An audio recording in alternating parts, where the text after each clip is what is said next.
Office जाने से पहले ही नाश्ता तैयार कर दिया।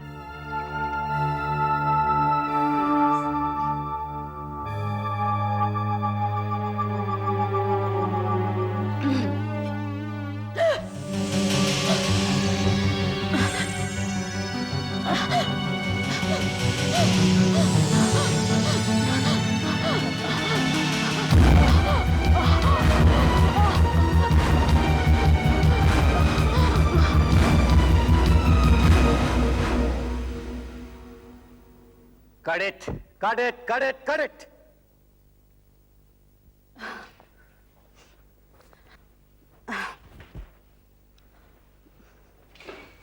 कैसा लगा ललित जी? बकवास, एकदम बकवास। तुम इसे एक्टिंग कहती हो? ये है तुम्हारी एक्टिंग? अरे इससे अच्छी एक्टिंग तो बच्चे स्कूल के नाटकों में कर लेते हैं। लेकिन मुझे तो लगा मैंने बहुत अच्छा किया। तुम्हें लगा? ये तुम्हें लगा, लेकिन मुझे नहीं लगा। ललित जी का मूड आज कुछ खराब है, लगता है घर में झगड़ा हुआ है। Damn it! जाओ कोई बुला कर लाओ उसे। सर वो राइटर आकाश आपसे मिलना चाहता है। क्यों? वो 2 घंटे से आपका इंतजार कर रहा है। ओफो यार, ये आदमी भी मेरा। तुम एक काम करो, तुम मुझसे कहो मैं उससे नहीं मिल सकता हूँ, मेरे पास वक्त नहीं है। वक्त तो आपको निकालना पड़ेगा ललित साहब। ऐसा कब तक चलेगा? मुझे आपसे जवाब चाहिए। जवाब? जी हाँ, जवाब। मुझे पूरा 1.5 साल लगा इस कहानी को लिखने में, और मुझे पता चल रहा है कि आप किसी दूसरे राइटर से पूरी की पूरी कहानी फिर से लिखवा रहे हैं। क्या मतलब है इस सब का? काम मेरा और नाम किसी दूसरे राइटर का? वाह ललित साहब वाह। आपको मालूम है इससे मेरा कितना नाम खराब हो रहा है इंडस्ट्री में? नाम? अरे तुम्हारा नाम है ही कहाँ? जो आदमी 1.5 साल में एक कहानी पूरी करे उसका कोई नाम होता है?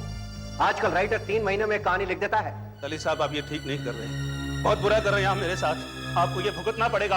आपकी फिल्म कभी पूरी नहीं होगी, इसका नतीजा आपको भुगतना ही पड़ेगा।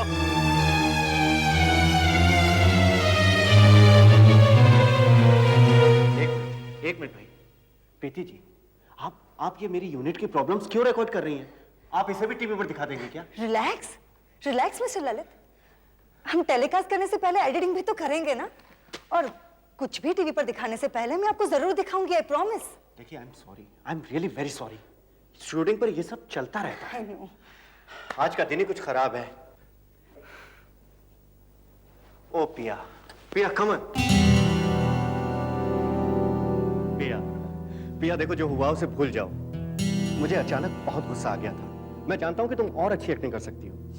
मैं पूरी कोशिश कर तो रही हूँ, लेकिन मेरी समझ में नहीं आ रहा कि तुम चाहते क्या हो? देखो पिया, सीन ये है कि तुमको जहर दिया गया है, ओके? बस तुम्हारे थोड़े से रिएक्शन ठीक नहीं आ पा रहे। यार मैं तुम्हारी मदद करता हूँ, चलो मैं तुमको दिखाता हूँ कैसे करना है। मधु, तुम दूसरे ग्लास में जूस डालो।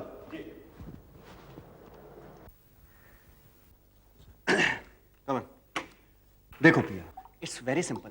तुम यहाँ आके बैठी, तुमने वो वेने वाला डायलॉग अपना बोला, ओके? उसके बाद में तुमने ये जूस उठाया और पिया।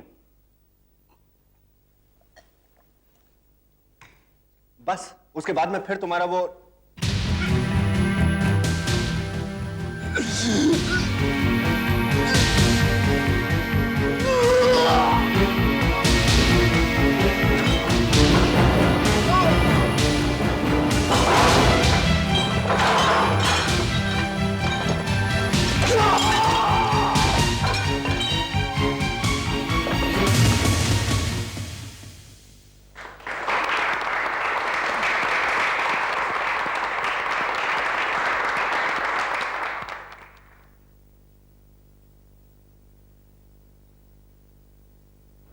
सर उठिए सर। सर अरे कोई डॉक्टर शाह को बुलाओ जल्दी।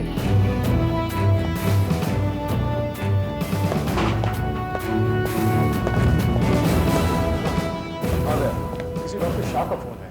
फिल्म डायरेक्टर ललित दास की शूटिंग के दौरान अचानक मौत हो गई। ललित दास?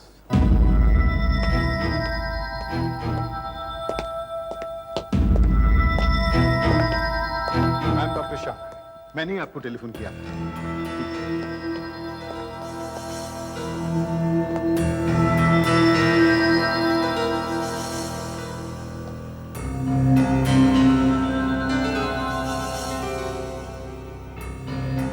ये सब कैसे हुआ? जी वो आप कौन? जी मैं मधु, ललित जी का असिस्टेंट। कैसे हुआ ये सब? वो सर पिया जी को सीन समझा रहे थे, मरने का सीन था। बस करते करते वो खुद ही मर गए। मालूम ही नहीं पड़ा कि ये सब कैसे हो गया। लगता तो हार्ट अटैक है, पर हो ही नहीं सकता। क्यों? क्योंकि पिछले ही हफ्ते मैंने उनका सारा कुछ चेकअप किया था। हार्ट एकदम फर्स्ट क्लास कंडीशन में था। मैं सब कुछ चेकअप किया था, नहीं ईसीजी, टेस्ट वगैरह वगैरह। लेकिन डॉक्टर, हार्ट अटैक तो अचानक भी हो सकता है, नहीं? हाँ हो सकता है, लेकिन इतना बड़ा अटैक और इतनी छोटी सी उम्र में नहीं आना चाहिए था। इसलिए मैं जरा सोच में पड़ गया और मैंने सोचा कि पहले पोस्टमार्टम हो जाए तो फिर क्लियरली हमें पता लग जाएगा कि हार्ट अटैक है या कुछ और। कुछ और? कुछ और से आपका मतलब किस तरफ है? मेरा मतलब है कि कहीं किसी ने इनको जहर तो नहीं दे दिया।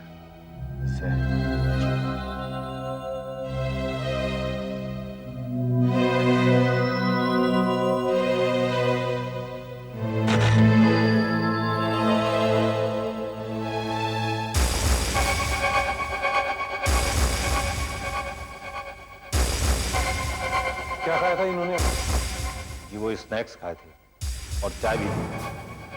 बस उसके बाद वो पिया जी को सीन समझाने लगे। सीन में ऑरेंज जूस पीना था। बस उन्होंने ऑरेंज जूस पिया और मर गए। ठीक उस वक्त 2 बजा था करीब। मैंने घड़ी देखी थी। ये स्नैक्स और चाय यहाँ कौन लाया था? ये ऑरेंज जूस किसने रखा था? कि ऑरेंज जूस तो मैं ही लेकर आया था और मैंने ही रखा था। लेकिन वो स्नैक्स और चाय वो अपना रामू लेकर आया था। इधर आओ। जी वो अभी स्नैक और चाय मैं लाया था, लेकिन मैंने कुछ नहीं किया है। देखो, मुझे आप सब लोगों के नाम और एड्रेस चाहिए। और हाँ, यहाँ की किसी भी चीज को कोई हाथ नहीं लगाएगा। सुधाकर सर, लाश को पोस्टमार्टम के लिए भिजवा दो। अभी भिजवा दो। एक्सक्यूज मी सर, यस, शायद मैं आपके कुछ काम आ सकूं। आप कौन? I am from DTV sir.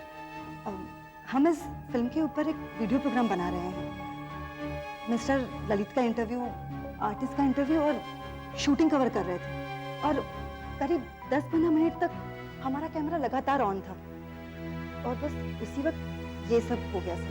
अच्छा, दैट्स गुड। ये तो हमारे काम की चीज है। क्या आप हमें इस टेप की एक कॉपी दे सकती हैं? Sure sir. Thank you.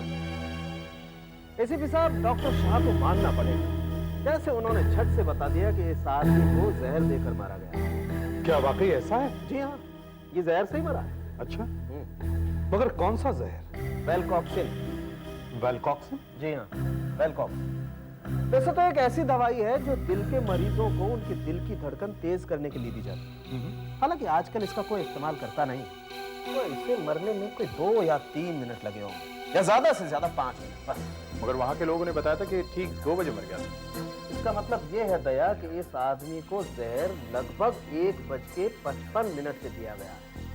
Sir, तो हमें ये पता लगाना चाहिए कि इसने 1:55 पर क्या खाया जिसके खाते ही ये मर गया। शायद हमें उसी से कुछ पता लग जाए। दया, तुम एक काम करो, वो वीडियो टेप ले आओ, डीटीवी वाली। पिया देखो, सिचुएशन ये है कि तुमको जहर दिया गया है। तुम्हारे बस रिएक्शंस थोड़े से गलत हो रहे हैं, तुम उनको ठीक कर लो। चलो मैं तुम्हारी मदद करता हूं कि तुमको कैसे करना है। ओके, मैं तुमको दिखाता हूं। मधु जी सर। तुम जरा दूसरे ग्लास में जूस डालो। जी।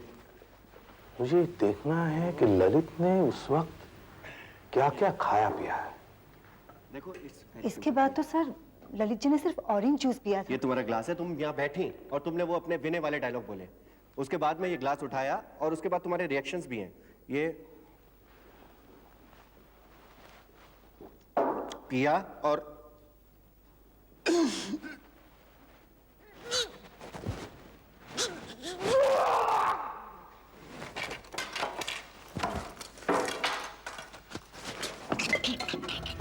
सर, इससे पहले तो उसने अपने प्लेट से सिर्फ वो बिस्किट्स खाए थे और 1:50 के 2 या 3 मिनट बाद उसने वो ऑरेंज जूस पिया।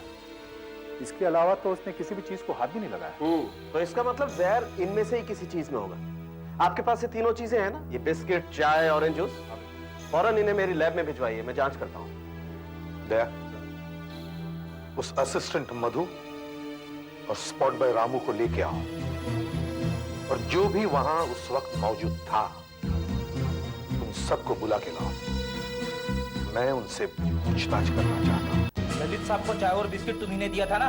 हाँ साहब, चाय और बिस्किट तो मैं ही लाया था, लेकिन मैं सौगंध खाकर कहता हूँ कि मैंने उसमें कुछ नहीं मिला।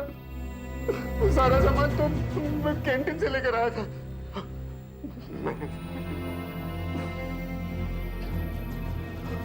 सामने असिस्टेंट बैठा है ना, कुछ करता नहीं। तो हमारे साथ से बहुत नफरत करता है। उसी ने किया है ये सब कुछ। मैं उन्हें क्यों मालूंगा सर? मेरे साथ उनके संबंध बहुत ही अच्छे थे सर। अच्छा, मगर हमने तो कुछ और ही सुना था। यूनिट वालों का कहना है कि तुम उनसे बहुत नफरत करते थे। ये कैसी बातें कर रहे हैं सर? सर, ऐसे ही कोई किसी का खून करता है क्या? मेरे और ललित जी के संबंध तो बहुत अच्छे थे सर। मैं तो सपने में भी उन्हें नहीं मार सकता। हाँ सर, अगर उन्हें कोई मार सकता है तो वो राइटर आकाश। आप लोग मिशन पर आए थे। आप उस यूनिट में काफी लोगों को जानते हैं। आपने पता नहीं कैसे ललित की चाय या जूस में किसी से कहकर जहर मिला दिया या फिर खुद दे दिया। ये क्या कह रहे हैं? मेरे साथ इतना बड़ा अन्याय हुआ है, आप मुझ पर खून का इल्जाम लगा रहे हैं। मैंने 1.5 साल लगाकर एक स्क्रिप्ट लिखी और उसने पूरी की पूरी बदल डाली। मेरी कोई औकात ही नहीं है, मेरी कोई इज्जत ही नहीं है।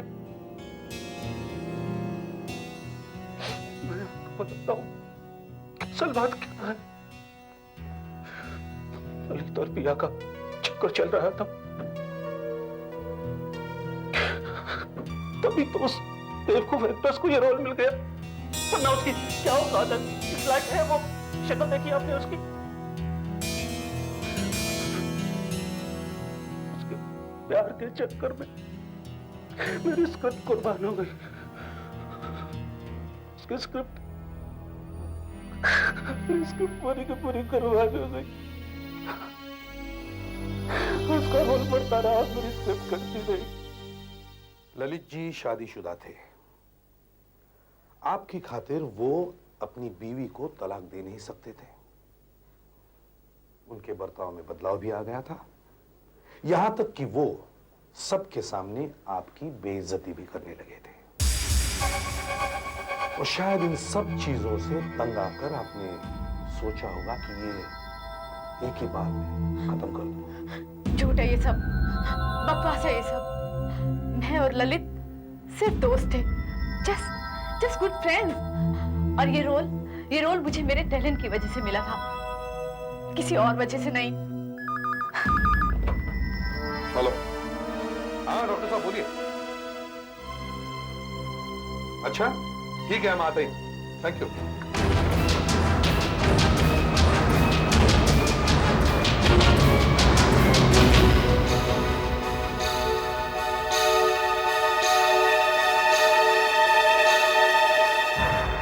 नहीं एसीपी साहब, नहीं।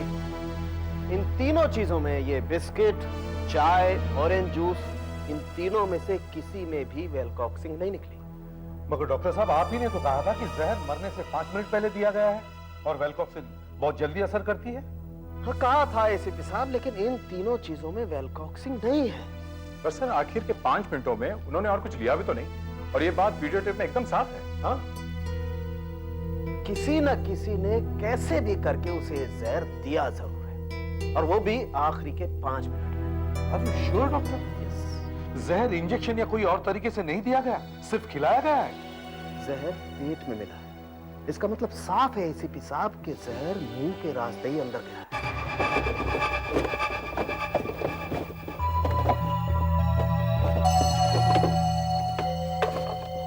मेरे पास काफी समय से एक वेलकॉक्सिन का डब्बा रखा था। आजकल मैं उसको प्रिस्क्राइब नहीं करता हूँ, यही कि होना चाहिए था, पता नहीं कहाँ चला गया।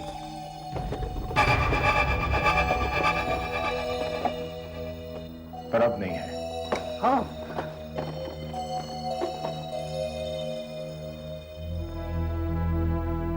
ओह माय गॉड, आप मतलब ललित को मारने का काम इसी से हुआ है। डॉक्टर शाह, क्या आप बता सकते हैं कि ललित को जानने वालों में से यहाँ कौन कौन आता जाता था? भाई ललित तो मेरा पेशेंट था, इसलिए अक्सर आया जाया करता था, और उसकी बीवी अलका भी साथ में आया करती थी, और उसका असिस्टेंट है ना मधु, वो भी कभी कभी आता था। और कोई, जैसे पिया? पिया?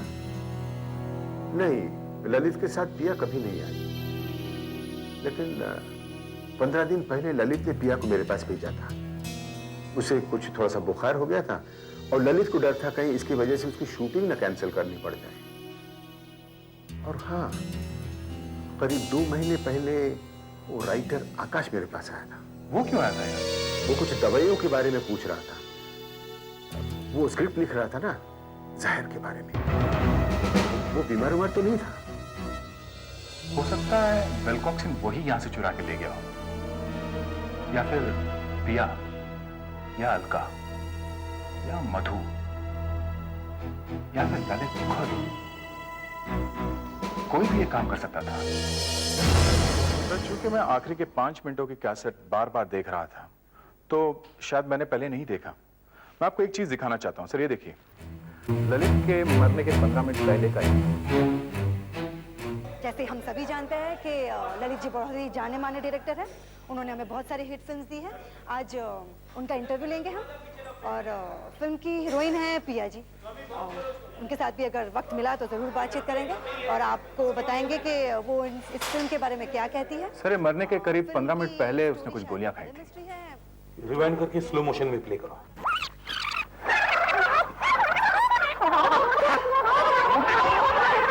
उनके साथ भी अगर वक्त मिला तो ज़रूर बातचीत करेंगे, और आपको बताएंगे कि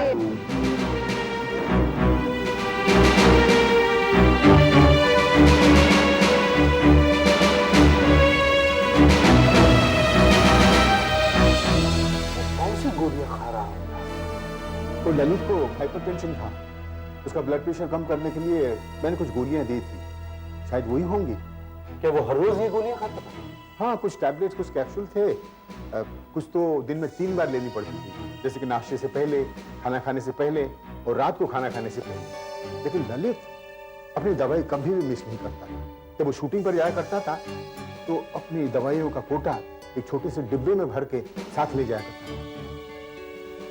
ललित की वो बैग हमारे पास है। हो सकता है वो रात की गोलियां भी उसी में होगी।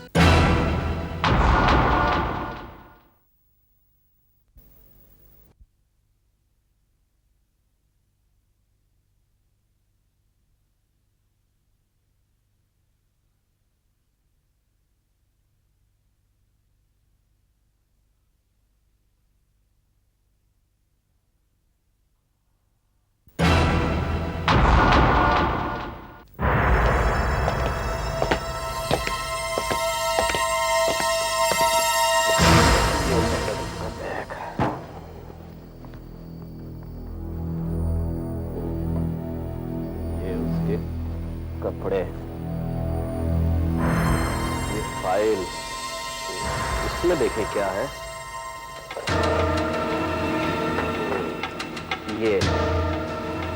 ये होना चाहिए उसकी दवाई का डब्बा। सवेरे की और दोपहर की दवाइयां तो उसने ले ली थी, ये हैं उसकी रात की दवाइयां। एसीपी साहब, ये कैप्सूल काम का है, इसी से कुछ पता चला। आप तो बता रहे थे कि वेलकॉक्सिन 5 मिनट में जान ले लेती है, मगर उसने तो ये गोलियां मरने के 15 मिनट पहले खाई थी। देखिए, वैसे तो वेलकॉक्सिन 5 मिनट में ही अपना असर दिखा देती है, अगर उसे सीधा सीधा खाया जाए तो। लेकिन उसे अगर कैप्सूल में खाया जाए तो असर दिखाने में थोड़ा समय तो लगेगा। क्या मतलब? देखिए, ये गोलियां देखिए, इनसे कोई छेड़छाड़ नहीं की जा सकती, लेकिन ये कैप्सूल, इसे खोला जा सकता है। फिर वो मैं आपको बताता हूं, पहले इन सबूत को डब्बे में डाल दें। आइए,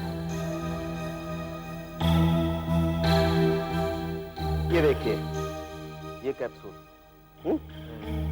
अब मैं इसको खोलता हूं। अब मान लीजिए ये जहर है, ये इसमें डाल देता हूं।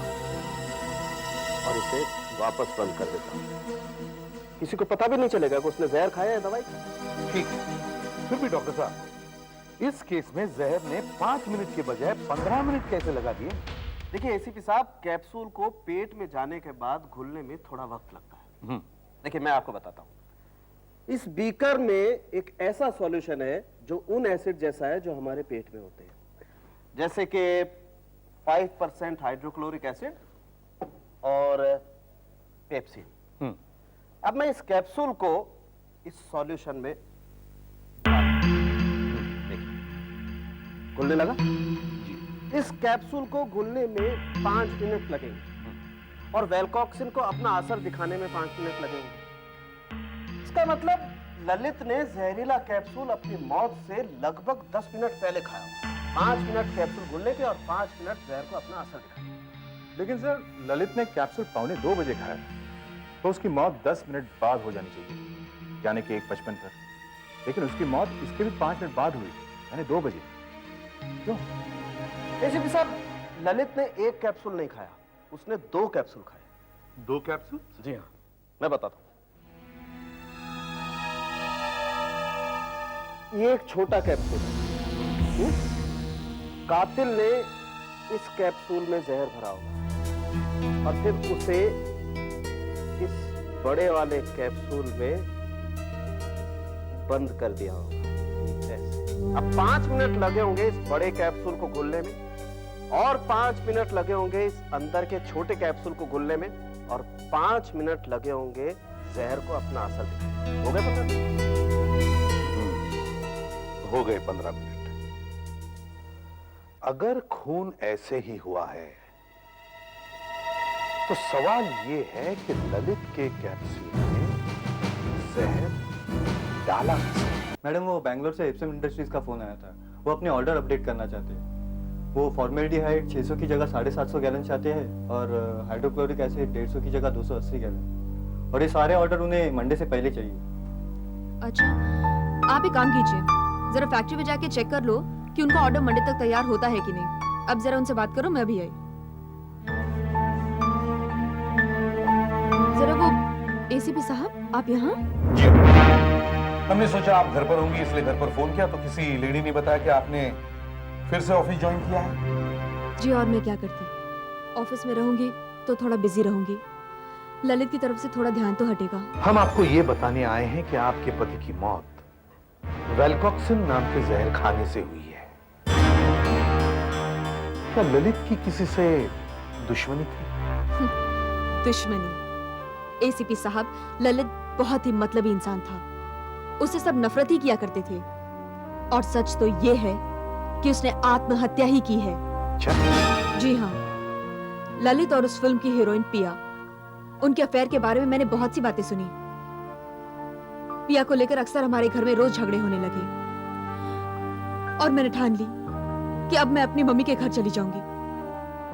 ललित ने सोचा भी नहीं था कि मैं घर छोड़कर चली जाऊंगी, क्योंकि उसके कई अफेयर्स के बारे में मैंने बहुत कुछ सुना था और टाल दिया। अब वो रोने लगा, गिड़गिड़ाने लगा, कस्में खाने लगा और कहने लगा अगर मैं घर छोड़ के चली गई तो अपनी जान दे देगा। मतलब आप ये मानती हैं कि आपका झगड़ा हुआ इसकी वजह से उन्होंने अपनी जान ले ली? और क्या हो सकता है एसीपी साहब, अगर मैं घर छोड़ के चली जाती तो उसकी क्या इज्जत रह जाती। अच्छा अलका जी, आप हमें ये बताइए कि आप यहाँ एक्चुअली करती क्या है? एसीपी साहब, ये हमारी ही फैक्ट्री है, हम यहाँ केमिकल्स बनाते हैं और मैं यहाँ ऑपरेशंस देखती हूँ। अच्छा, कैसे केमिकल्स? जी, फॉर्मल्डिहाइड और एसिड्स वगैरह।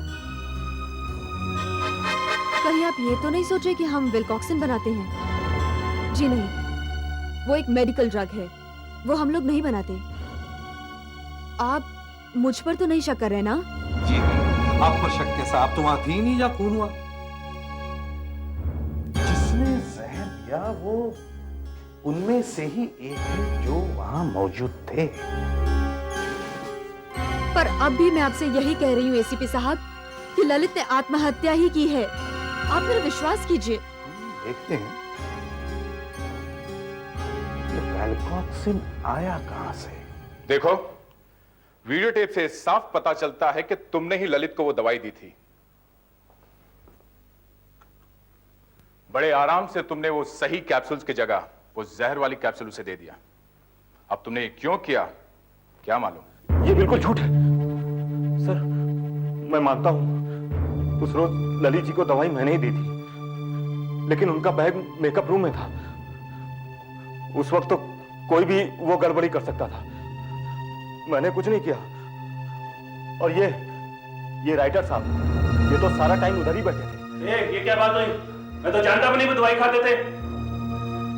और पिया जी, ये भी तो एक दो बार वहां आई गई थी। क्या बकवास कर रहे हो तुम? मैं क्यों करने लगी ये सब? मैंने तो उनके बैग को हाथ तक नहीं लगाया। ये काम तो पहले भी किया जा सकता है। मतलब आप कहना क्या चाहते हैं? आप अच्छी तरह से जानती हैं मैं क्या कहना चाहता हूं। आपके पति दिन में 3 बार दवाइयां लेते थे और ये बात आपको अच्छी तरह से मालूम थी। हो सकता है आप ही ने उनकी दवाई बदल दी हो, और आप पे कोई शक भी नहीं करेगा, क्योंकि शूटिंग के टाइम तो आप वहां होंगी नहीं। क्या बात कर रहे हैं आप? मैंने ललित की दवाइयों को हाथ तक नहीं लगाया, और वैसे भी उस दिन तो मैं अपना बैग पैक करने में बिजी थी। घर छोड़ के जा रही थी मैं। एक मिनट सर, क्या जहर इस तरह के कैप्सूल में दिया गया था? हाँ, क्यों? सर मुझे अच्छी तरह से याद है, ललित जी एक लाल और एक सफेद गोली दिन में 3 बार लेते थे, लेकिन ये कैप्सूल वो सिर्फ सुबह और रात को ही लिया करते थे। और उस दिन दोपहर को उन्होंने सिर्फ एक लाल और एक सफेद गोली ली थी, बस। हाँ, ये ठीक कह रहा है। मुझे भी ध्यान नहीं रहा इस बात का। ललित को इस कैप्सूल को सिर्फ सुबह और रात को ही लेना था, दिन में तो बिल्कुल नहीं। अलका जी, आप बताएंगे कि आपके पति का दवाई का डब्बा रोज कौन तैयार करता था? जी, हमारे यहाँ एक नौकर है जिसका नाम है उदय। वही रोज सुबह ललित की दवाइयों के डब्बे में से दवाइयां रखा करता था। देखिए, इससे मैं अकेले में कुछ पूछना चाहता हूँ। जी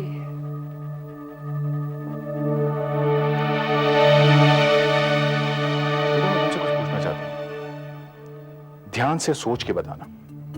जिस दिन तुम्हारे साहब मरे थे, उस दिन उनके दवाई के डब्बे में दवाई तुमने रखी थी? हाँ सर, बहुत अच्छे आदमी थे। अच्छा, क्या तुम्हें याद है तुमने उस दिन कौन कौन सी दवाई रखी थी उसमें? सोच के बताओ उस दिन सुबह क्या हुआ था? उस रोज हमेशा की तरह साहब और मेम साहब का झगड़ा हो रहा था, और मेम साहब अपना बैग पैक। देखो, तुम ये जो भी कर रही हो ये ठीक नहीं है। तुम इस तरह से घर छोड़ के नहीं जा सकती हो अलका। मैं सच कह रहा हूँ कि अगर तुम घर छोड़ के चली गई तो मैं अपनी जान दे दूंगा अलका, मैं अपनी जान दे दूंगा। रोज रोज तुम मुझे यही धमकी देते हो। मुझे तुम्हारी कोई परवाह नहीं है। और ये नाटक बंद करो। कब से वो नौकर लेके जा रहा है? यहाँ खड़े खड़े क्या कर रहा है? तू यहाँ क्या कर रहा है? साहब, मैं आपकी दवाइयां निकाल रहा था। मैंने तुझसे कितनी बार कहा है कि तू मुझे सुबह सुबह दवाइयाँ खिला दिया कर।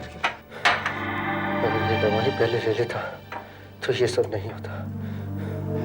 तूने डिब्बे में मेरी दोपहर की और रात की दवाई रखी? हाँ हाँ साहब। 2 सफेद, 2 लाल और 1 कैप्सूल। इन्हें बैग में रखते हैं।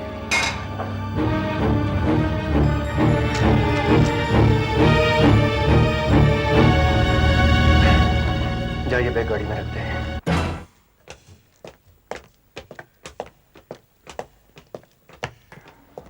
सर, मधु ने ठीक ही कहा था।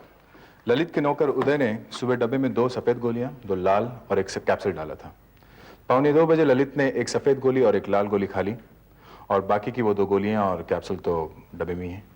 जानता हूं, ये फोटो मैंने वीडियो टेप से ही खिंचवाई थी। इसमें साफ साफ दिखता है कि हाथ में 2 गोलियां हैं, 1 लाल और 1 सफेद। मतलब उसने कैप्सूल खाया ही नहीं था। उसने कैप्सूल सुबह 8:30 बजे खाया, मतलब मरने से करीब 5 घंटे पहले। तो फिर जहर दिया कैसे गया? सर, ये भी तो हो सकता है कि ललित ने खुद ही वो जहर वाली कैप्सूल चुपके से अलग से जाकर खा ली हो। शायद वो आत्महत्या करना चाहता हो। और उसने ऐसा किया कब होगा? आखिर के 15 मिनट तो वो लगातार कैमरे के सामने ही था। चलो वीडियो टेप एक बार फिर से देखते हैं शुरू से।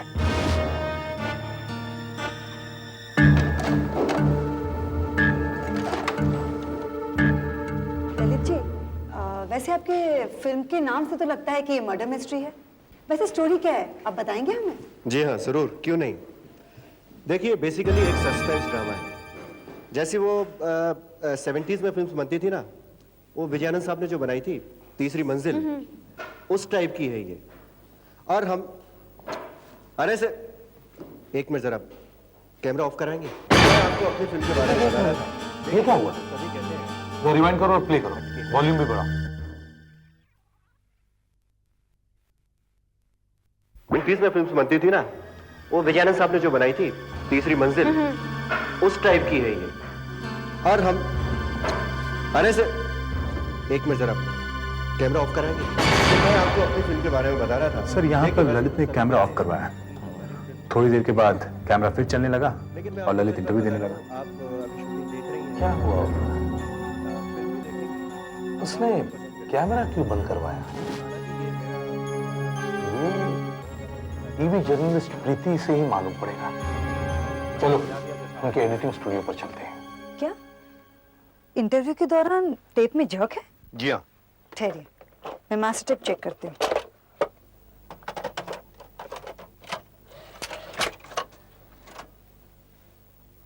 जहाँ वैसे स्टोरी क्या है, आप बताएंगे हमें?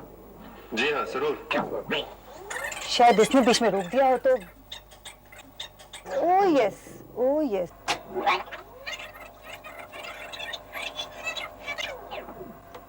उस टाइप की है ये।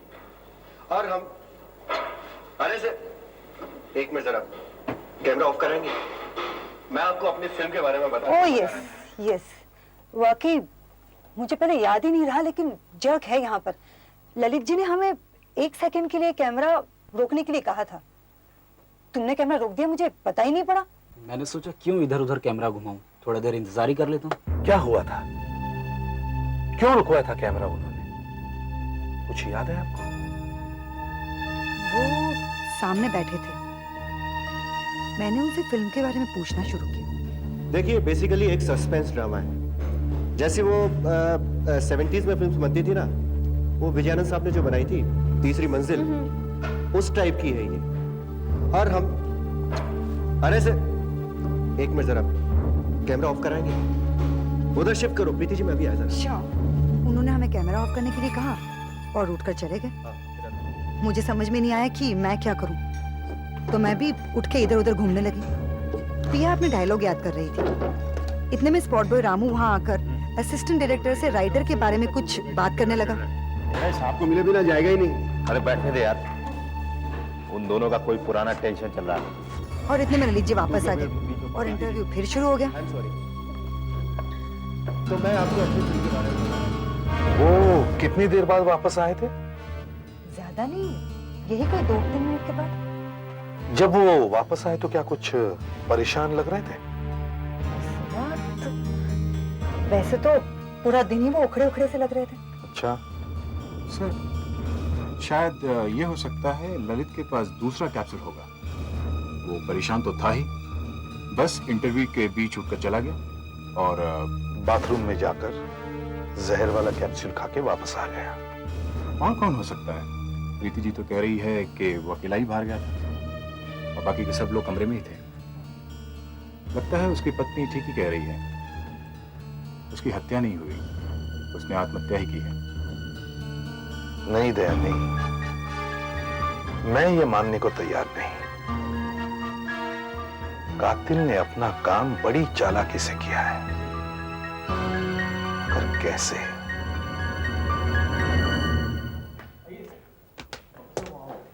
Good evening doctor Shah. हाँ, गुड इवनिंग डॉक्टर सारुण के। कहिए कैसे आना हुआ? बस मैंने सोचा कि ललित के मर्डर के सिलसिले में क्यों ना एक बार आपसे फिर मिल ही लूं। जी? आखिर वेलकॉक्सिन का डब्बा तो आपके यहाँ से गायब हुआ है। हाँ, बड़ी अजीब सी बात हुई है। जी हाँ, वाकई अजीब बात है। जितने भी लोगों पर शक किया जा रहा है वो सब आपको जानते हैं या फिर आपसे मिलते रहे। मुझे तो ऐसा लगने लगा है डॉक्टर साहब के इस खून के पीछे एक नहीं कई दिमाग लगे हैं। मतलब कहीं ऐसा तो नहीं कि वेलकॉक्सिन का डब्बा एक ने नहीं 2-3 लोगों ने मिल करके गायब किया? वैसे वेलकॉक्सिन कहीं से भी मिल सकती है, am I right? और फिर वो आत्महत्या वाली बात भी सही हो सकती है। हाँ सही तो हो सकती है, लेकिन एसीपी साहब इस बात को मानने को तैयार नहीं। क्या देख रहे हैं? वो बैंकॉक में हो रहे हैं ना वो एशियन गेम्स की ओपनिंग सेरेमनी। आप देखिए डॉक्टर साहब, आतिशबाजी कितनी एडवांस हो गई है। कई कई बम छूटने के बहुत देर बाद आसमान में जाकर फटते हैं।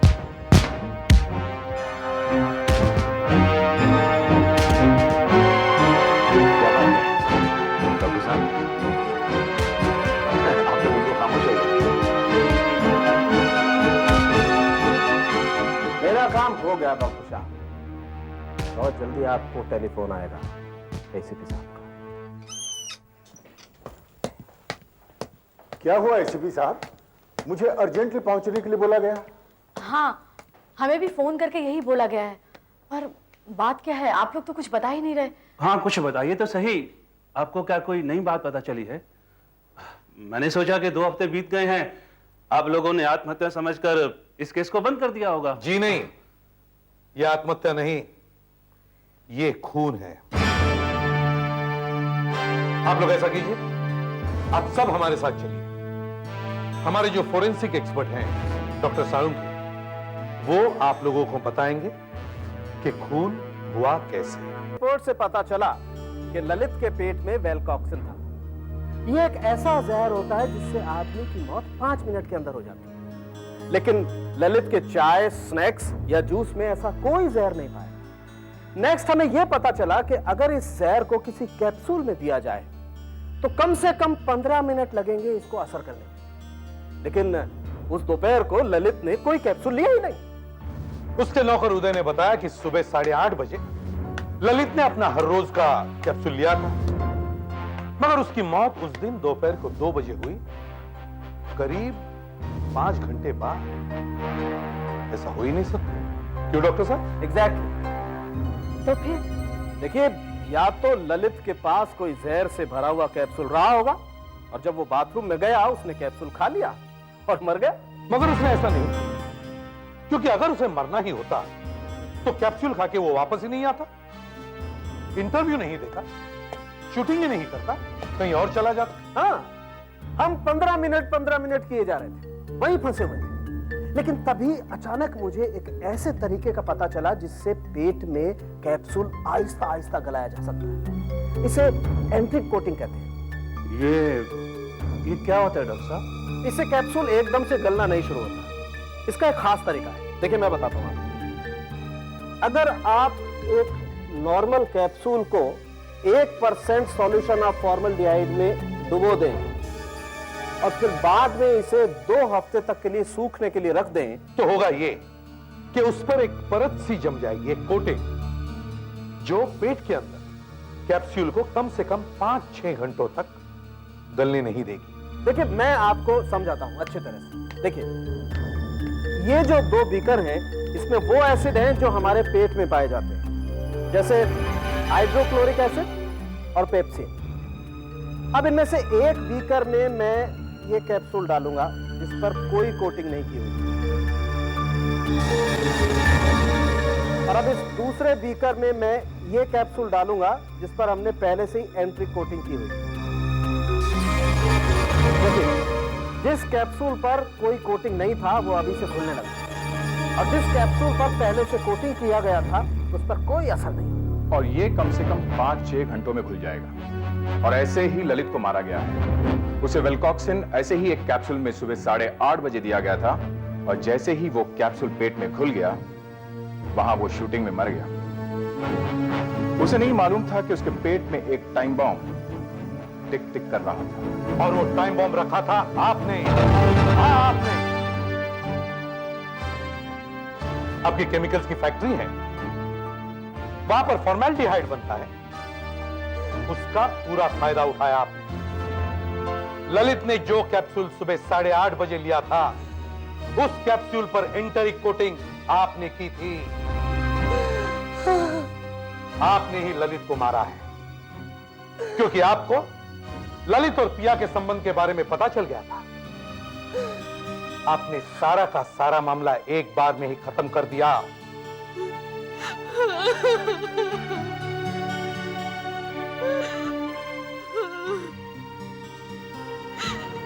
मैंने ही ललित को जहर दिया था। उस दिन सुबह जब नौकर उदय ने ललित की सुबह की दवाइयां रखी तो मैंने चुपचाप जाके उसमें से एक कैप्सूल बदल दिया, क्योंकि मैं तंग आ गई थी उससे और उसकी करतूतों से। मैंने ही उसे जहर दिया, मार डाला मैंने उसे।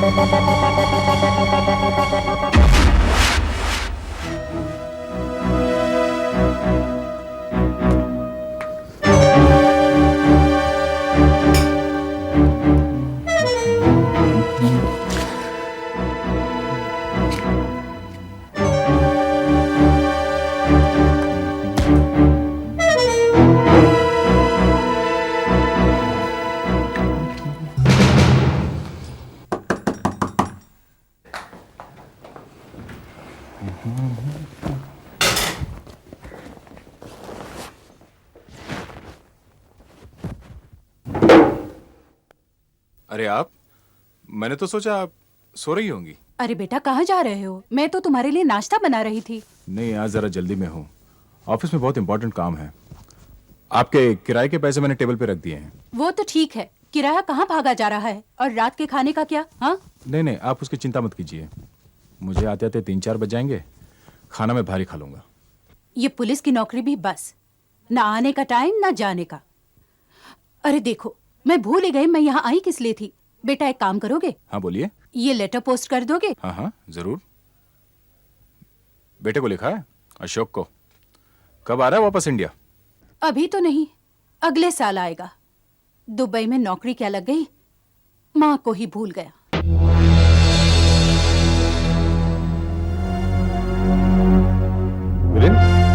वो रानगढ़ी मर्डर केस का क्या हुआ? सर, डॉक्टर सावंत ने कहा कि कल सुबह तक रिपोर्ट भिजवा देंगे और उन्होंने ये भी कहा है कि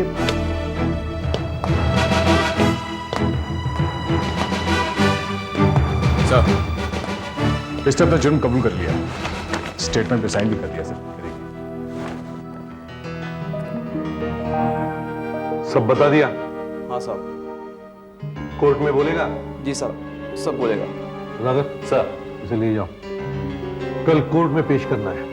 साहब कल छूट जाएगा ना साहब? हाँ देख।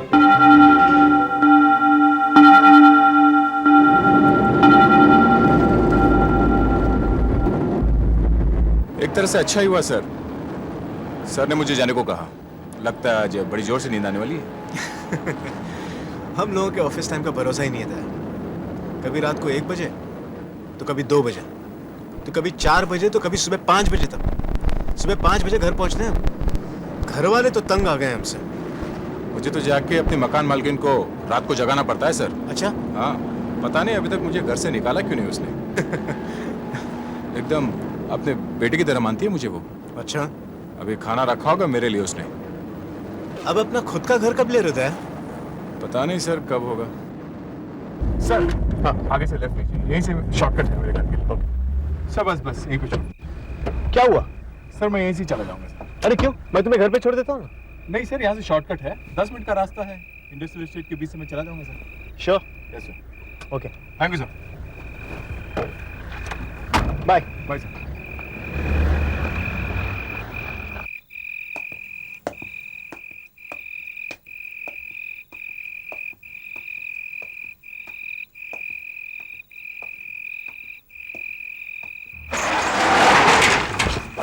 आजा आनंद, जल्दी जल्दी।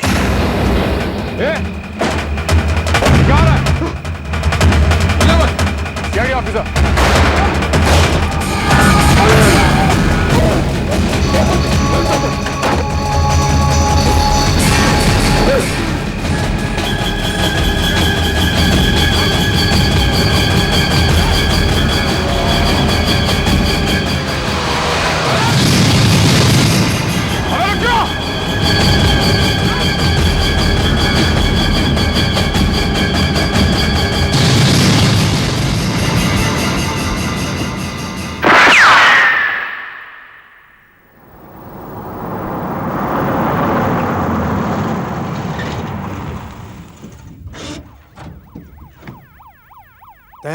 जैसे तुमने मुझे फोन किया मैं फौरन आ गया। लो सर भी आ गए।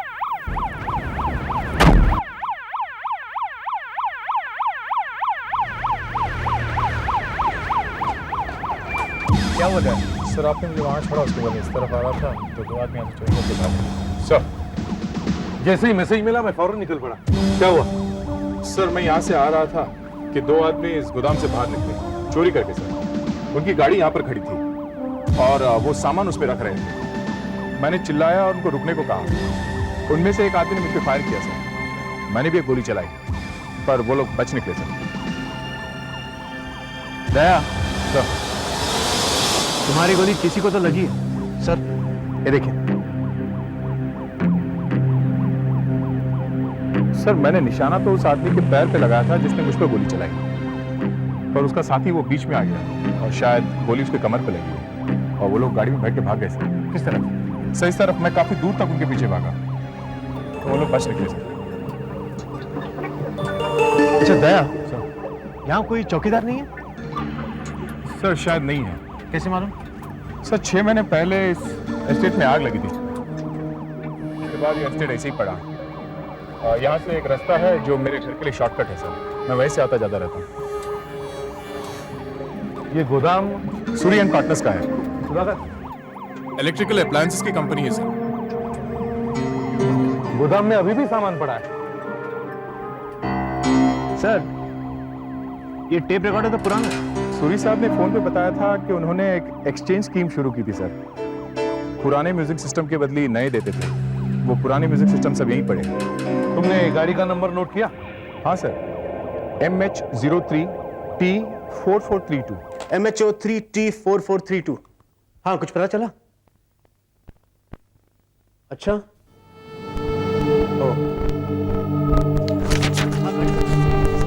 जो मैंने तुम्हें पहले भी बताया तो बुराई की तुम्हारे फोन इन चोरों डाकुओं में से कोई मिला? सर अभी तक तो एक भी फोटो मैच नहीं। और सर अंधेरे में इतनी दूर से मुझे उनकी शक्लें कुछ ठीक तरह से दिखाई नहीं दी सर। सर आरटीओ से देशमुख का फोन था, कह रहा था कि MH03T4432 इस नंबर की कोई गाड़ी है ही नहीं। सर मुझे लगता है कि चोरों ने नकली नंबर प्लेट लगाई होगी। फ्रेडरिक, तुम डॉक्टरों से मिलो, क्लिनिक्स में जाके इंक्वायरी करो। वो आदमी कहीं न कहीं तो गया होगा गोली निकलवाने के लिए। सर ये रहा सर, यही है वो आदमी जिसने मुझ पर गोली चलाई।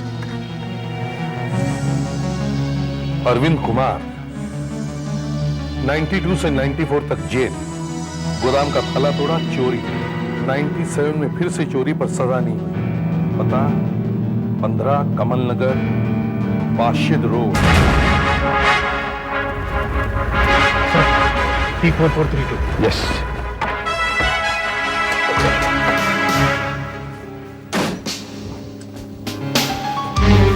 T4432 वो लोग अंदर है, तुम लोग पीछे से जाओ, संभाल के, उनके पास गन है।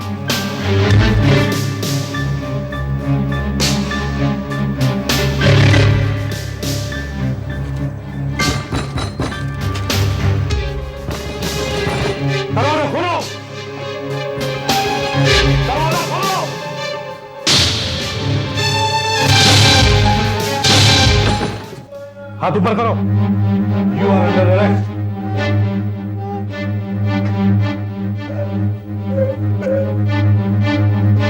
सर ये तो मर चुका है। एम्बुलेंस बुलाओ, बॉडी को शिफ्ट कराओ। हम तुम्हें चोरी के जुर्म में गिरफ्तार करते हैं। और कौन है ये? कौन लगता है तुम्हारा? मेरा भाई है साहब, मेरा छोटा भाई। इस आदमी ने इसको मार डाला साहब। मैं क्या करता? तुमने पहले मेरे पे गोली चलाई। मैंने गोली चलाई? हाँ। मैंने कैसे गोली चलाई साहब? देखिए साहब, आप तो बड़े ऑफिसर हैं, आप मेरी बात सुनिए साहब। इस आदमी ने मेरे भाई को मार डाला साहब, इसलिए पहले इसको पकड़िए साहब। देखो, गोली तुमने पहले चलाई थी। मैं कैसे गोली चला सकता हूँ साहब? मेरे पास तो बंदूक ही नहीं थी। देखो, तुम शुरू से बताओ क्या हुआ था। देखिए साहब, मैं मानता हूं कि मैं चोरी करने गया था। मैं अपने भाई को भी साथ में लेके गया था। मैंने सोचा वहां पर कुछ नहीं होगा, क्योंकि वहां पर तो चौकीदार भी नहीं था। जैसे मैंने इस ऑफिसर को देखा तो हम दोनों घबरा गए साहब। हम तो आत्मसमर्पण करने ही वाले थे कि इसने हमारे पे गोली चला दी और मेरा भाई मर गया। झूठ, सरासर झूठ बोल रहा है सर ये आदमी। तुम्हारे पास बंदूक थी और तुम्ही ने पहले मुझ पर गोली चलाई। ठीक है, सब लोग घर में ढूंढो, बंदूक को ढूंढो, कहीं ना कहीं तो होनी चाहिए। तुम बाहर जाके चेक करो। सर मैं कार में चेक करता हूँ। चाबी, गाड़ी की चाबी।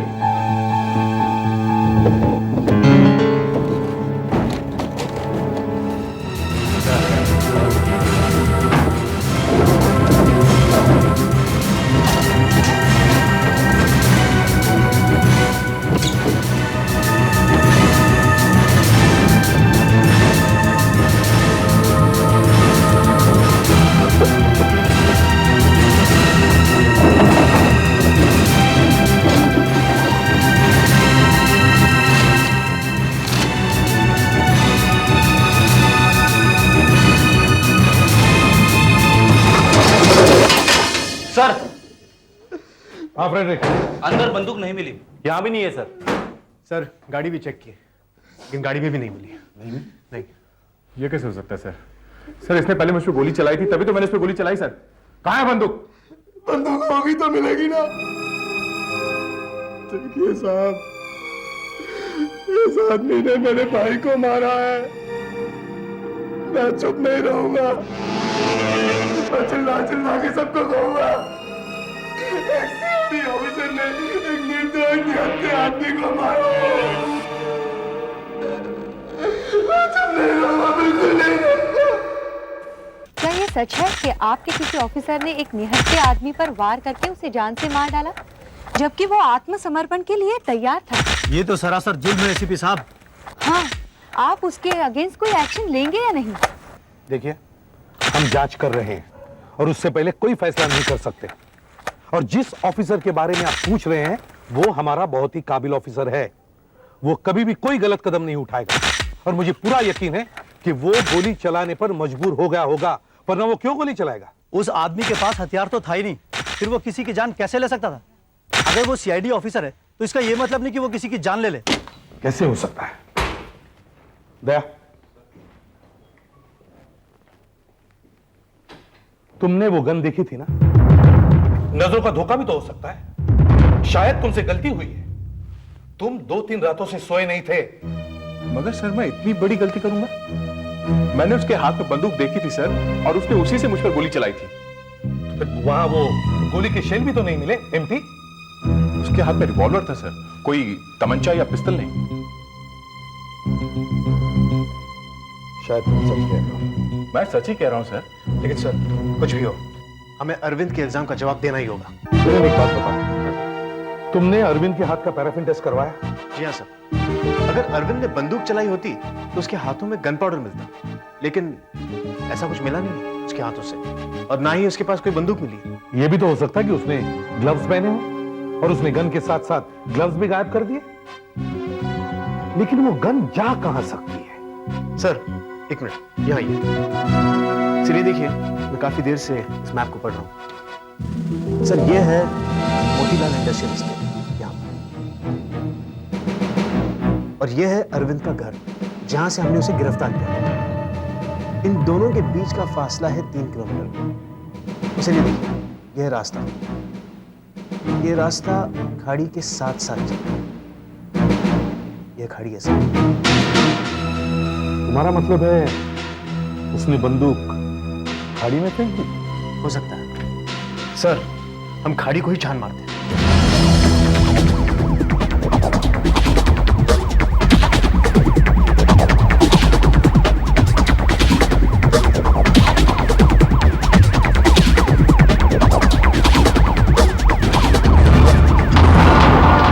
वहां पे छोड़ा? वाह, हाँ सर। वीरेन, हम फिर से वही करके देखते हैं जो उस रात हुआ था। ठीक है सर। अब ठीक से बताओ, उस रात तुमने उन दोनों को कहां देखा था? सर जैसे मैंने आपको बताया सर, मैं वहां से आ रहा था। मैंने देखा ये शटर आधा खुला हुआ था। ये शटर आधा खुला हुआ था? हाँ सर। शटर आधा खुला हुआ था, अच्छा। फिर यहां से दो आदमी बाहर निकले। दो आदमी? उनके हाथ में क्रेट से सर। दोनों के हाथों में? हाँ। फिर क्या हुआ? वो लोग क्रेट लेके अपनी गाड़ी की तरफ जा रहे थे सर। गाड़ी कहां थी? सर यहाँ पर सर। यहाँ पर? हाँ, गाड़ी यहीं पर खड़ी थी। हाँ। दरवाजे खुले हुए थे, डिक्की भी खुली थी, और वो लोग सामान अंदर रख रहे थे। सामान अंदर रख रहे थे, डिक्की खुली हुई थी, दरवाजे खुले थे, और तुम उस वक्त कहां थे? मैं सर वहां पर था सर। वहां पर? एक मिनट सर, यहाँ पर था सर। वहां पर? हाँ सर, बिल्कुल यहीं पर। तुम्हें ठीक से याद है? हाँ सर। वो दोनों कहां थे? सर वो उसका छोटा भाई आगे था सर, और अरविंद पीछे की तरफ था। अब मान लो मैं अरविंद हूं। अरविंद कहां था? नहीं सर, थोड़े इस तरफ। अच्छा। और थोड़ा, हाँ ये? हाँ सर, डिक्की के पास। ठीक है। फिर क्या हुआ? सर मैं जैसे ही चिल्लाया, उन दोनों ने वो क्रेट नीचे डाल दिए सर। ऐसे? हाँ सर, ऐसे। फिर सर अरविंद ने रिवॉल्वर निकाला सर। उसने रिवॉल्वर निकाला? ऐसे? हाँ सर। फिर उसने मुझ पे फायर किया सर। फिर क्या हुआ? सर जैसे उसने गोली चलाई, मैं इस तरफ झुक गया, और गोली मेरे कान के पास से चली गई सर। कान के पास से? हाँ सर। किस कान के पास से? सर इस तरफ से। दाएं कान के पास से? हाँ सर। और तुम इसी तरह झुके रहे? हाँ सर। गोली यहां से गई, इसका मतलब है गोली यहां से निकलकर कान के पास से होकर उस दीवार में जाकर लगी है।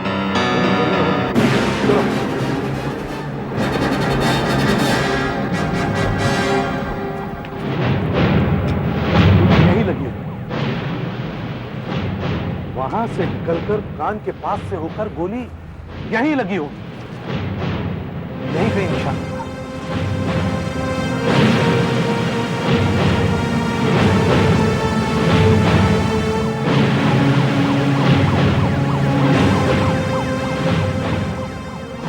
कोई निशान दिख नहीं रहा। नहीं सर, कोई निशान नहीं दिखाई दे रहा। हाँ सर, यहाँ पर भी कोई निशान नहीं दिखाई दे रहा।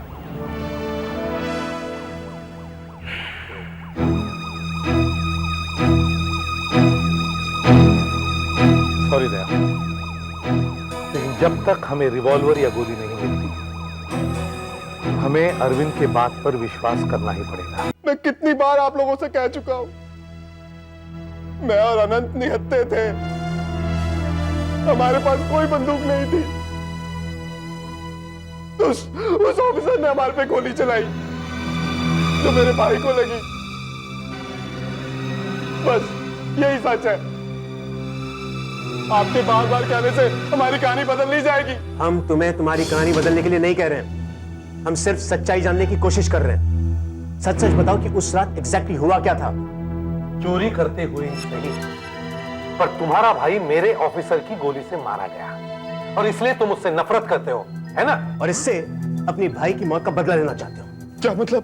मतलब ये कि तुम्हारे पास पिस्तौल थी, कि पहली गोली तुमने ही चलाई थी, और दया पर लगाया गया तुम्हारा इल्जाम सरासर झूठा है, क्योंकि तुम दया से बदला लेना चाहते हो।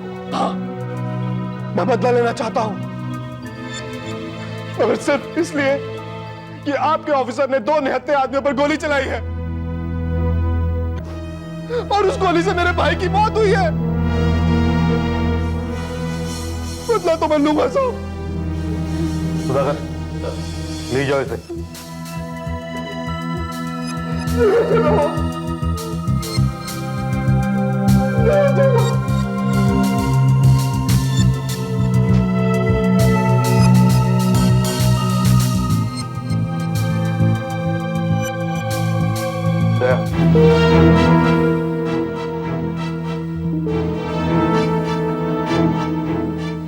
देखो दया,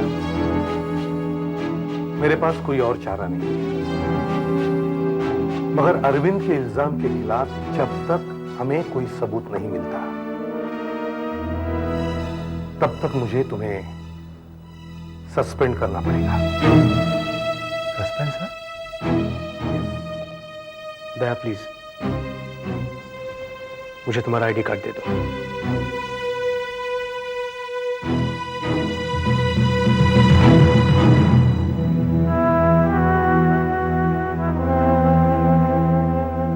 और तुम्हारा रिवॉल्वर भी।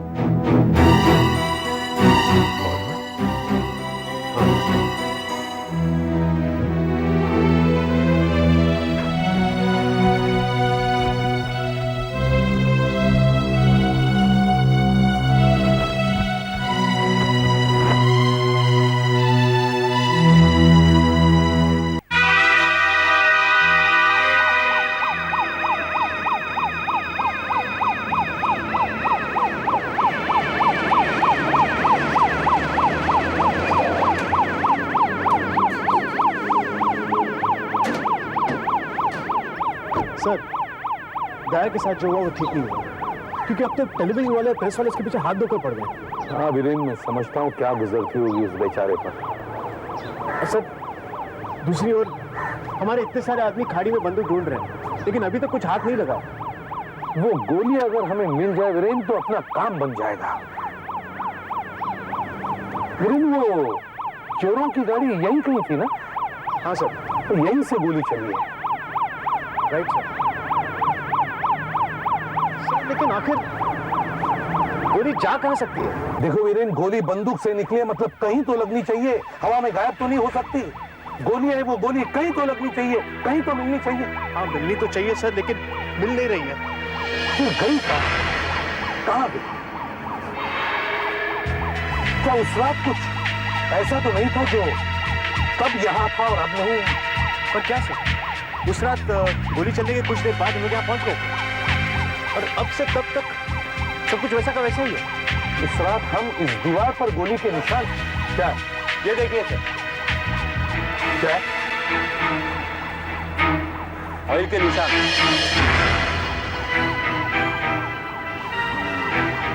सर काफी पुराना निशान है। ऑयल का निशान। यहाँ आसपास कोई है क्या?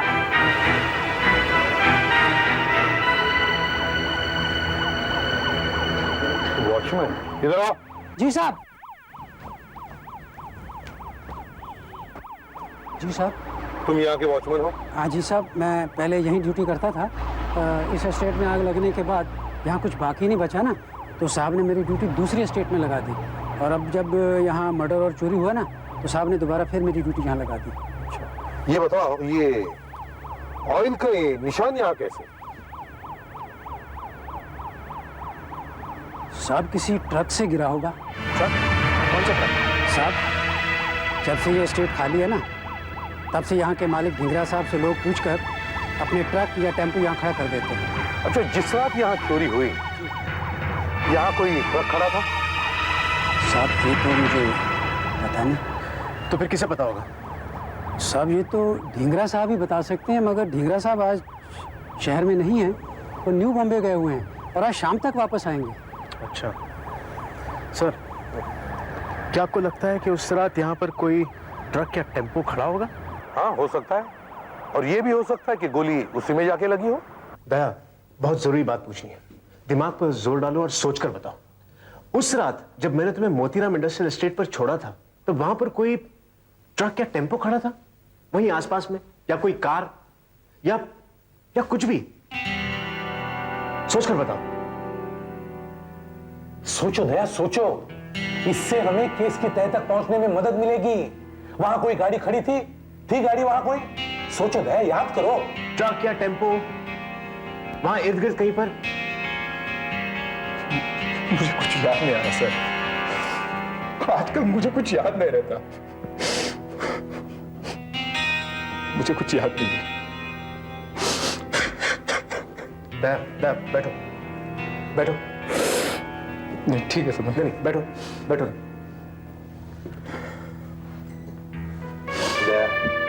Relax, don't worry. कुछ याद नहीं आता ना? कोई बात नहीं। देखो, हम मोतीलाल एस्टेट के मालिक ढींगरा से पूछताछ करेंगे, वो इस बारे में जानते होंगे। डोंट वरी, रिलैक्स, तुम यहीं आराम करो। नहीं सर। देखो, तुम निर्दोष हो ये हम साबित करके ही रहेंगे, so don't worry, relax. Fine sir, मैं चलता हूँ। दया मेरी बात मानो, बैठो बैठो। मैं तुम्हारी हालत समझ सकता हूँ। सुधाकर, दया को कॉफी पिला और फिर उसे घर पर छोड़कर आना। Sir, Dhingra is the key factor. Right? Yes sir. Dhingra कौन है?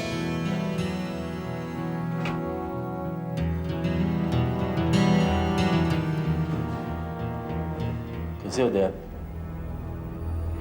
ठीक है,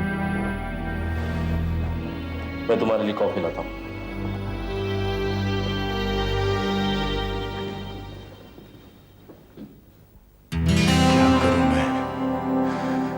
कहाँ जाऊं?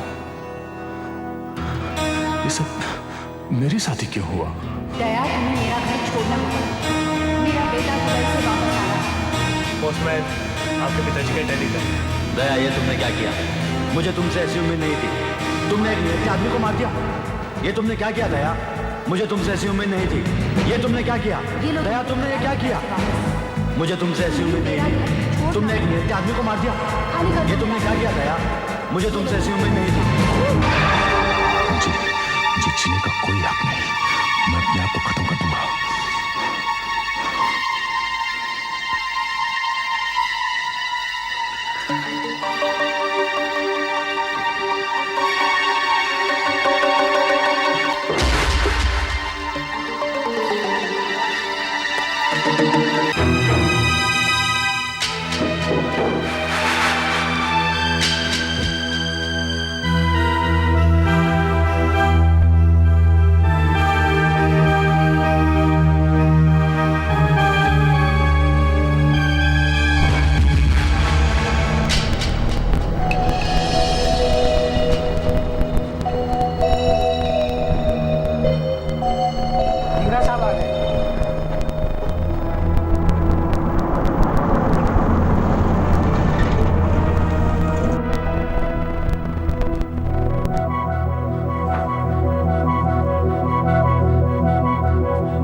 मुझे आपका मैसेज मिला। आई एम राज ढींगरा, ये स्टेट मेरा है। हमें पता चला है कि आप कभी कभी इस स्टेट में ट्रक या टेम्पो को पार्क करने की इजाजत देते हैं। जी हाँ, जब से इस स्टेट में आग लगी है तब से स्टेट खाली पड़ा रहता है, इसलिए रात को ट्रक ड्राइवर्स यहाँ पर अपने ट्रक्स खड़े कर देते हैं और सुबह होते ही निकाल के ले जाते हैं।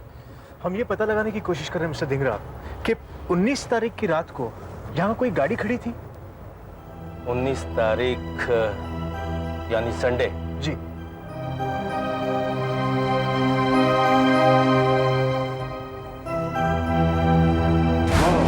मुझे याद आया, शायद मूलचंद का टेम्पो यहाँ पर था। जी हाँ, वही मूलचंद, भवन एंटीक्स का मालिक। हम पुराने फर्नीचर में डील करते हैं। अच्छा पूजन जी, 19 तारीख की रात को यानी संडे को आपने मोतीलाल इंडस्ट्रियल एस्टेट में अपना कोई टेम्पो या ट्रक पार्क किया था? जी हाँ, हमें अपने पूना वाले गोदाम में कुछ फर्नीचर भिजवाना था। ये कोई रात के 12 बजे टेम्पो लोड हो गया था और ड्राइवर को सुबह सुबह ही पूना निकलना था, इसलिए हमने टेम्पो को वहाँ पार्क करा दिया। तो इसका मतलब वहाँ पे टेम्पो था। अच्छा मूलचंद जी, आप उस टेम्पो का नंबर, उसके ड्राइवर का नाम और अपने पूना वाले गोदाम का एड्रेस दे सकते हैं? हाँ हाँ, क्यों नहीं। एक मिनट।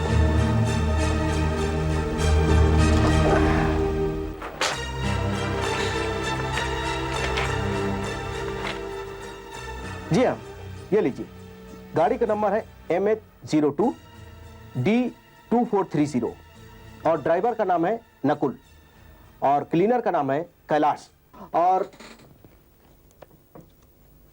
ये रहा हमारे पूना गोदाम का एड्रेस। मैं अभी वहां कांटेक्ट करता हूं, वो लोग आपकी पूरी मदद करेंगे। Thank you sir. मैं पूना पुलिस को उस टेम्पो के बारे में इन्फॉर्म कर दूं? नहीं, तुम खुद पुना जाओ और जैसे कुछ पता चले मुझे इन्फॉर्म करना। Okay sir.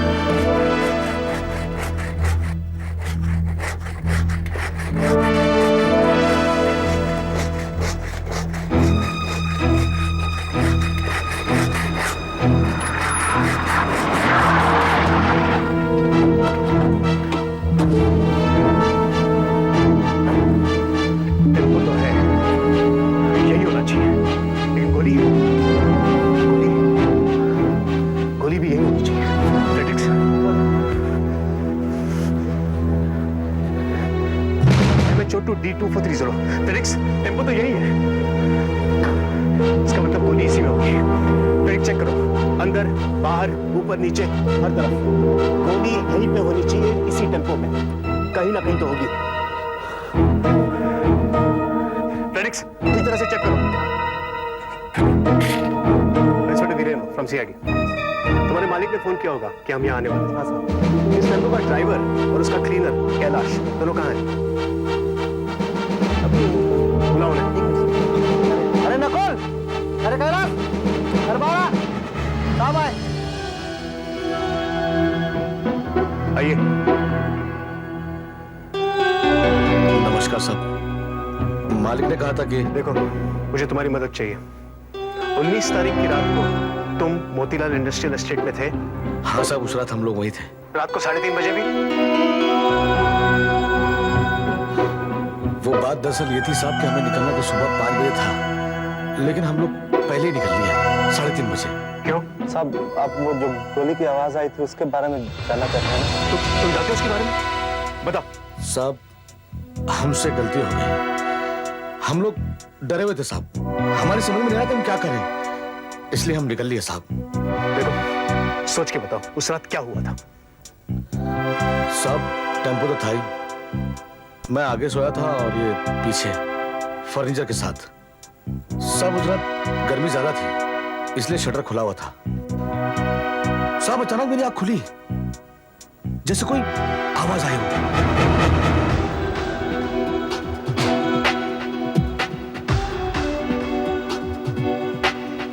क्या हुआ? बहुत जोर की आवाज थी उस्ताद।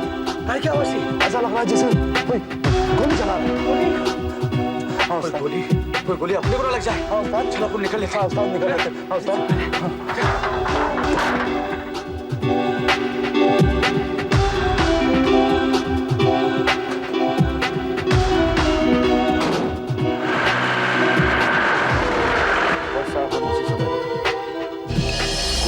किसने चलाई, क्यों चलाई, किसके ऊपर चलाई साहब, हमें कुछ नहीं मालूम। तुमने बताया कि पहली गोली की आवाज बहुत जोर की थी। हाँ साहब, ऐसा लगा जैसे बहुत ढंग की आवाज आई। अच्छा, कहीं गोली टेम्पो में तो नहीं लगी? फ्रेडरिक्स, कुछ पता चला? सर, गोली किधर भी नहीं। गोली टेम्पो के अंदर भी नहीं? अंदर भी नहीं। शटर तो खुला हुआ था और अंदर फर्नीचर था, कहीं गोली। वो मुंबई से जो फर्नीचर लेके आए वो कहाँ पर है? ये साहब, यही सारा? ये साहब, बस। Frederick, sir, come on, furniture का एक एक पीस चेक करो। सब ये भी गोली यही कही है? जी। इसमें भी है? हाँ सर, जी।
इसका मतलब है दया निर्दोष है, हमारा ऑफिसर निर्दोष है, हैं?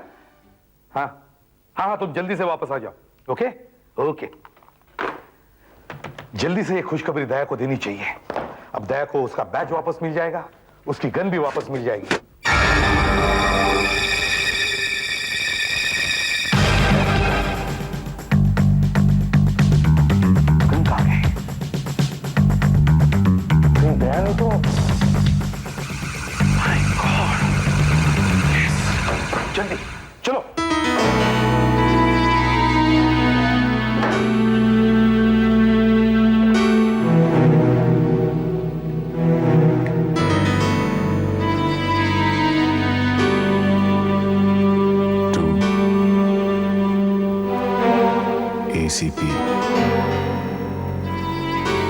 शक्तिमान। सर मुझे तो बड़ा डर लग रहा है, कहीं दया कुछ कर ना रहा।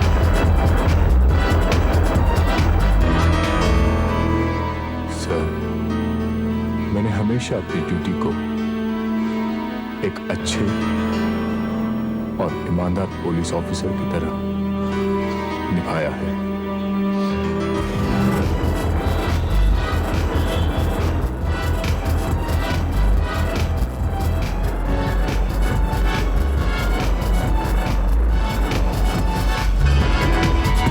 लेकिन अब मैं इस जिल्लत की जिंदगी जीने से बेहतर मर जाना चाहता हूं।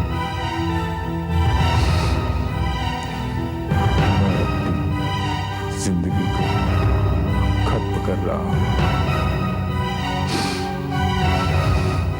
दया।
बंदूक को गाड़ी में फेंक दिया और आपके ऑफिसर को फंसा दिया।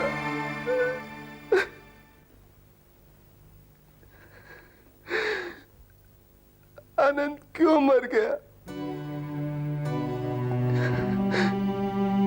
ये भी कोई उम्र थी उसकी मरने की? 25 साल का था सिर्फ।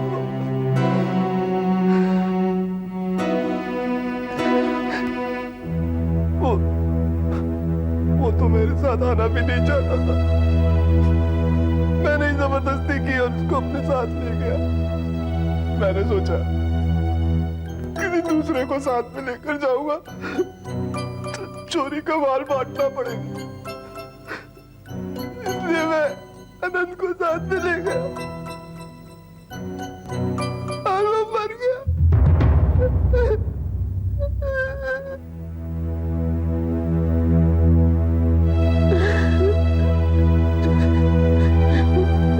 आपके अफसर ने उसे मार दिया। आपके अफसर ने नहीं, असिस्टेंट इंस्पेक्टर दया ने सिर्फ अपनी ड्यूटी निभाई है। तुम्हारे भाई को उसने नहीं मारा, तुमने मारा है। बकवास नहीं, सच है। तुम जबरदस्ती अपने भाई को चोरी करने के लिए अपने साथ ले गए।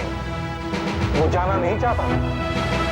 दूसरी बात, जब उसे गोली लगी तब तुम उसे डॉक्टर के पास नहीं ले गए, क्योंकि तुम्हें अपने पकड़े जाने का डर था। तुमने आनंद को मारा है, तुमने। सुधाकर सर, ले जाओ इसे। चलो उठो।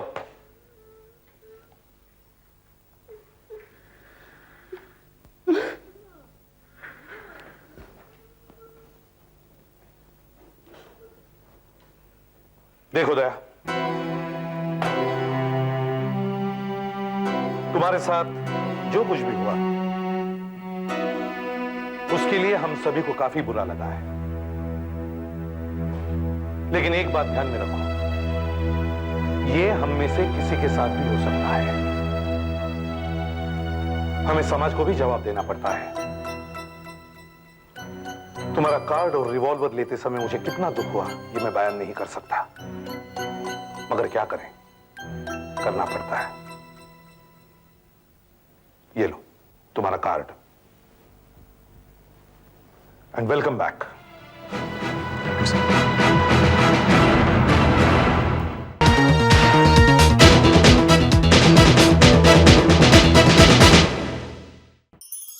ऐसे और भी मजेदार वीडियो के लिए हमारे चैनल को लाइक, शेयर और सब्सक्राइब करें।